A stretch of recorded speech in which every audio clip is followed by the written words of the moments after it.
আসসালামু আলাইকুম রহমতুল্লাহি বারকাতু। আমাদের গ্রামে সরগাঁও গ্রামে থানা নবীগঞ্জ জেলা হবিগঞ্জ এই বন্যাটা হইতাছে।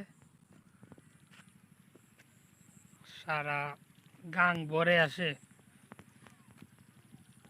খালে বিলে সব ঢুকতাছে পানি।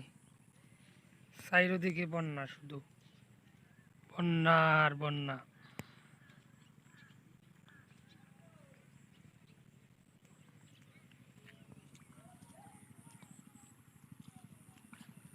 এই বন্যার পানিতে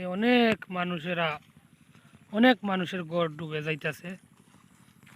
প্রচুর পানি যাইতেছে। আমরা ফেনা দিয়ে বাদ দিয়েছি।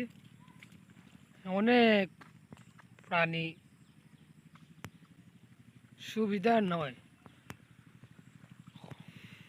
কিছু বলতে পারলাম না। অনেক পানি হতে পারে আরও। এই বন্যার পানি তো রাস্তাঘাট ডুবিয়ে যেতেছে। চারিদিকে শুধু বন্যা আর বন্যা।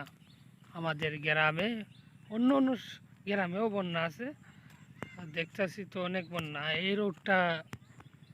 এই রোড সরকার রোড ডুবছে, পুরা ডুবছে না, বন্যার সময় ডুবে যায়। এখন ডুবার সময় আইছে, ডুববো। চারিদিকে বন্যা দিকে গাড়ি এখন বা করতেছেন তাই হোসেন ভাইয়ে। আসসালামু আলাইকুম রহমতুল্লাহ বারকাতুহু।